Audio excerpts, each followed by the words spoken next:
if they hear something like God doing everything for His own glory, and that everything's about God, they don't want that. No one wants that unless their heart has been truly regenerated by the Holy Spirit. Unless they've become a new creature, recreated the image of God. So when Berkhoff says, in seeking self-expression for the glory of His name, God did not disregard the well-being, the highest good of others, but promoted it, people who are all about this world and this life are going, but how? Because the greatest way they could see themselves promoted is to get what they want. But the truly converted heart says, by God showing us, God, He's giving us the greatest blessing, the highest promotion. The supreme end of God in creation, the manifestation of His glory, therefore includes as subordinate ends the happiness and salvation of His creatures and the reception of praise from grateful and adoring hearts. Hodge writes, A. Hodge, nothing can so exalt and bless the creature than being made the instrument and the witness of the infinite Creator's glory. Now think of this, we're not only witnesses of it, we're instruments. Not only do we get to view God's glory through His workings in the world, but we realize that He is working also through us to demonstrate His glory. So you see, there's even a sense now in my weakness. Although I mourn over my own failure, at the same time, that failure is being used to promote the strength, the glory, and the greatness of God and His salvation. So exciting. Hugh Benning. If you can get his works, I really highly recommend it. It's almost impossible to find it. Young man, died early, wrote a lot of good stuff. It says, His Majesty's seeking of His own glory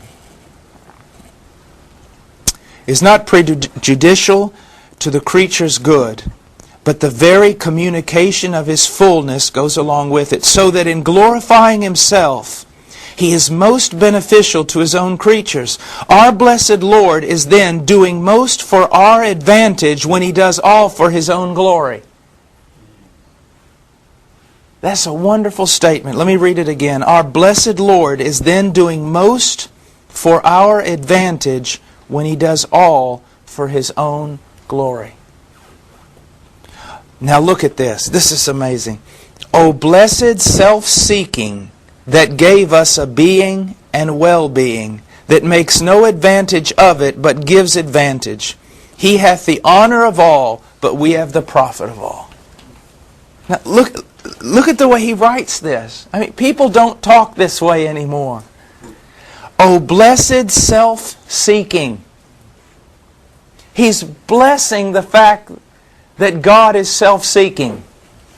That God is doing everything for His own glory. He's blessing this. Oh, blessed self-seeking that gave us being. If God did not act for His own glory, you wouldn't even exist. Do you realize that? Neither would I. Because why? He didn't need to make us. He wasn't lonely. It was His self-seeking. It was His seeking after His own glory that brought about our existence and our well-being. We don't deserve well-being. The world should be like the play Waiting for Godot. I mean, there should just be nothing of beauty. Everything should be gray, insipid, horrid. There should be no leaves on trees. Nothing. The question is not, why do bad things happen to good people? The question is, why does anything good happen at all? There shouldn't be babies being born today and people rejoicing. There shouldn't be weddings. There shouldn't be leaves about to spring out on trees in another month. Everything should be bad. The only reason there's well-being is because God is seeking His own glory and proving His goodness to wicked men.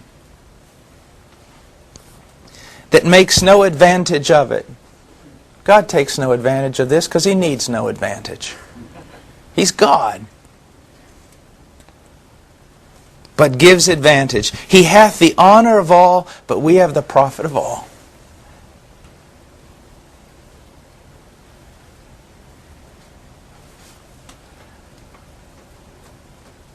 It's like, I don't want to be trite, but it's like, when you say to somebody, you go for it. My wife sometimes uses that phrase, you go, girl. We just need to, it's just like, look at God. You go for it, God. Do everything you do for your own glory. Just go for it. That's what we want. And it springs forth also for our advantage and our profit. I mean, that's just utterly and completely wonderful. It is. And when you start looking at it this way, when this becomes your motivation, circumstances no longer really are an issue. Results, they can be a good thing, but that's about it. Doesn't matter. It's Him. It's Him. It's all about Him. Now, of course, Charles Spurgeon, I can't leave him out, my favorite friend. He says, man's chief end is to glorify and enjoy God. God's greatest and highest object is to make to Himself a glorious and an everlasting name. That's why God saved you. We're going to see that later in the text. God saved you to make an everlasting, a glorious name for Himself. Since God is God, it must be so. It has to be. Someone's got to be first. It has to be Him. For He is full of love and kindness to His creatures, and He cannot more fully bless His creatures than by making Himself known to them. What's the greatest thing He can give you? Himself. Everything that is good, true, holy, excellent, loving is in God. That's how those terms are defined. And that's where they're found. In Him. He is not only the giver of every good and every perfect gift, but He is Himself the sum and substance of all blessing.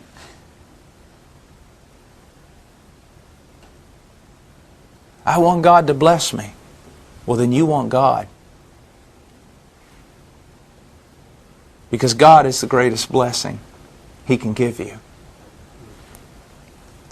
And it is for the highest good of all the creatures He has made that they should know their God. That they should know their God.